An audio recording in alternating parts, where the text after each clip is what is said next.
Welcome back to Science HQ with Satch for AP Physics C Mechanics topic 1.2 Kinematics in 2D. Now, topic 1.1 was kinematics in 1D, and we did a video on that. And I highly recommend that you watch that video before watching this video, as you'll be able to understand this video much better. As we can see here in the course and exam description for AP Physics and Mechanics, this video right now here will be topic 1.2, kinematics motion 2 dimensions. The previous video, which you should watch, is 1.1, and the next video will be 2.1, Newton's laws of motion, first and second law.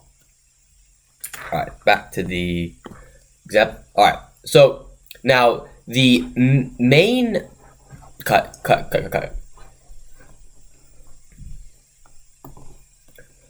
Alright, so the main thing with 2 dimensions is that now in kinematics, with your variables of displacement, velocity, and acceleration, you have to consider them in both the x and y direction. So here's an example. Here is a more complicated example problem. So let us say that we have a ramp or a flat surface. There is Bob here. Again, Bob.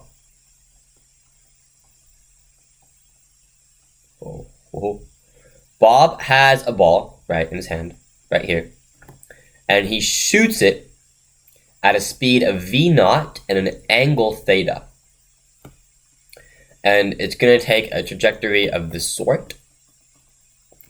And we want to figure out what is this, derive an expression for this distance d, and calculate the optimal angle such that d is maximized. Optimize the optimal angle in which the ball can go to its highest height as well as far as it can go. Alright. So we have velocity here as a vector, which is in 2 dimensions. So if we see, we can break this down into its components. This is very important in physics. So if this is v, then here we know that this is v sine theta, and this is v cosine theta, right, from basic trigonometry. So we know that in the x direction, your displacement is d, your initial velocity is, in the x direction, is v cosine theta. Then we know that the acceleration in the x direction is 0. In what's called projectile motion, which is stuff like this, where you have objects, moving, projectile motion, the acceleration in the x direction will always be 0. So, because you assume there's no error distance or anything like that. So these would be the variables in the x direction. And then the y direction, it gets a little more, and then you have time, which is called t. And then you have the y direction. In the y direction, your displacement from, remember, we're going from this point here to this point here, where it lands, right? So your total vertical displacement is 0. Because all you've done is horizontally moved, you have vertically not made any displacement, so your delta y is 0. 0. Your v initial in the y direction is v sine theta. And your acceleration is negative g, or g downwards. And time is time. Notice how all of these variables are different except for time. The time of flight is going to be the same in both the x and y direction, because the time does not depend on the x or y direction. It depends on just, the ball moving, right? So for this, what we want to do is we want to use our kinematic equations to derive an expression for t in terms of y variables or x variables, and substitute that t into the kinematics formula for the other component. So here's what I mean. So we know that velocity times time equals distance. So we know that in the x direction, vx, v naught x times time is equal to d. What is v naught x? Well, we see here that v naught x is v cosine theta times time is equal to distance, which means that time is, actually no, we're going to leave this here. So now we have this. This is important. Cut.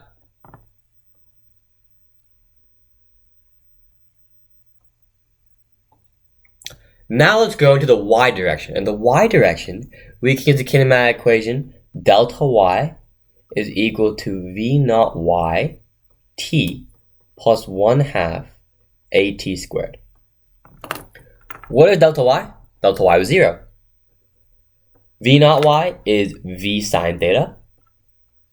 Time is t. And we know that the acceleration is negative g, so negative 1/2 g t squared. Now, you can rearrange this equation and solve for t. If you do that, you add 1/2 d squared to both sides, and you divide by t, and you do all the algebra stuff, and you'll get that t is equal to 2v naught sine theta over g. So now we need to plug this time here into that equation, which I will do up here. So we know that d is equal to v cosine theta times 2v naught sine theta over g. Simplifying this, we know that this would become, okay, well, remove this v naught. So it'd be 2v squared sine theta cosine theta over g would be your answer. Now let me clean this up a little bit.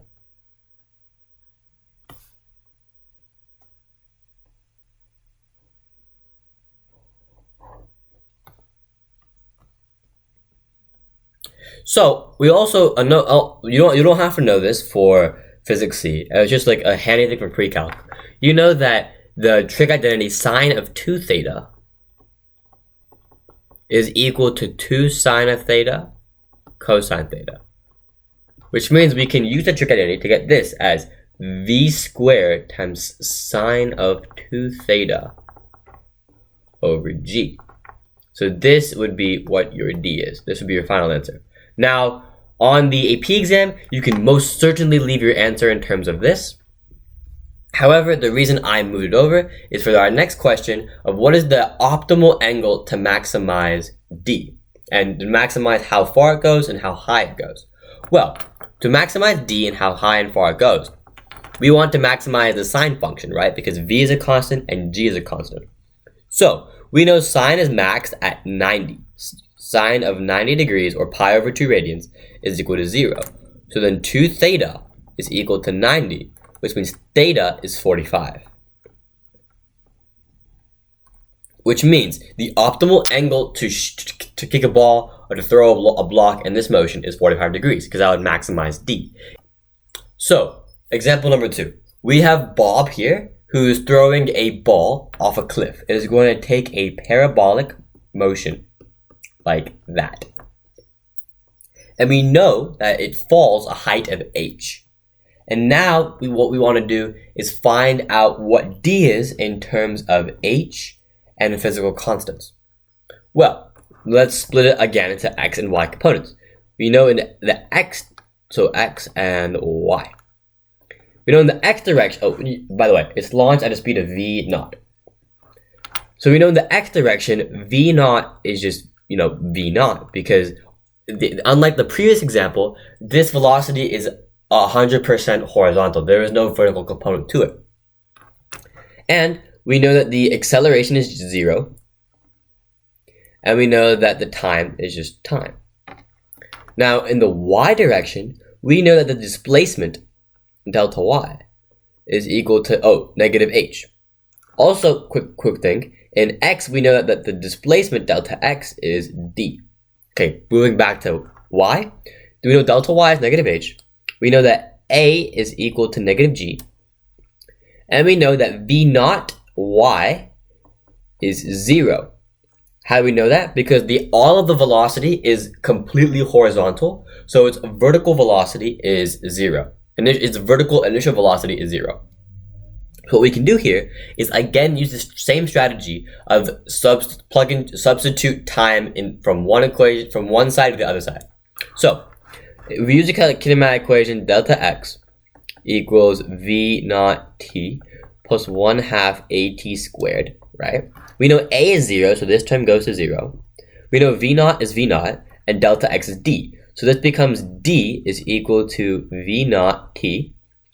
And we can leave this as this for now. But here's a problem. We need to express our answer for d in terms of v naught and h.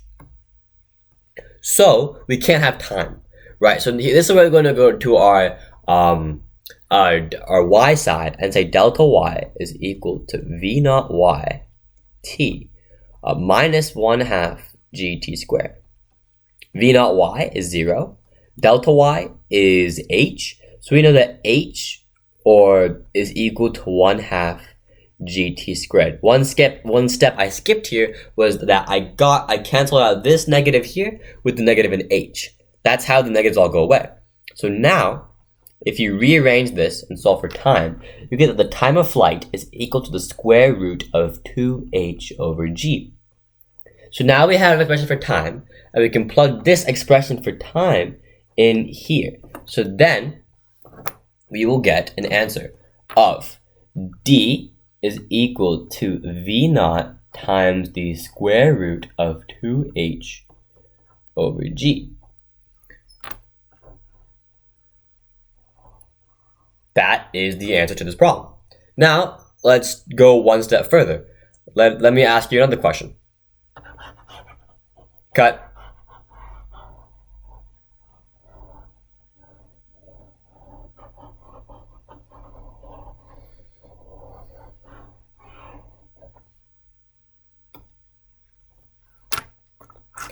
Using this equation here, if Bob threw another ball which was double its weight, so let's say this current ball has a mass of m, right? Let's say Bob takes a new ball, mass of 2m. Now rederive the equation and tell me how d would change. Well, we can see here that in this equation for d, there is no m, right? The mass does not matter in this problem. So we know that no matter if you have m, 2m, 3m, or 4m, or 1000m, the distance it goes will still be the same. So that's one question they could ask you. Another question would be, let's say this block 1, call block 1. Let's say block 1 goes a distance d for a height h. Now let's say Bob has another ball which is thrown at the same speed v naught, but this ball is launched at a height of 2h. Now find its displacement in terms of d. Here is where we have to use what's called functional dependence. So if we go back to our equation we derived here for d, of d being equal to v naught times the square root of 2h over g, if we're focusing on the relationship between d and h, we know that v naught is constant because it's not changing. Both balls are being thrown off at the same speed. And we know g is a fundamental constant not changed because we're still on Earth. So we know that d is proportional to the square root of h.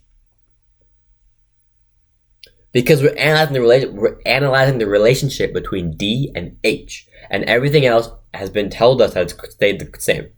So now what we can say is that if you're doubling the height, then this then you just put a 2 here for doubling the height, and that would be multiplying this by the square root of 2.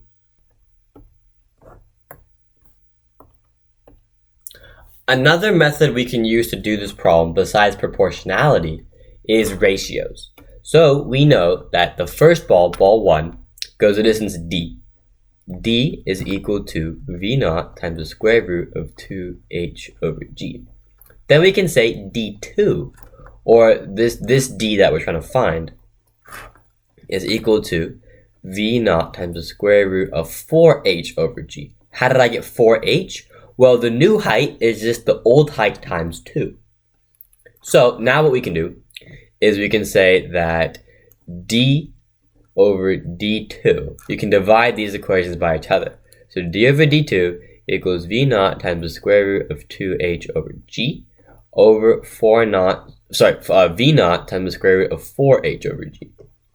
These v naughts cancel.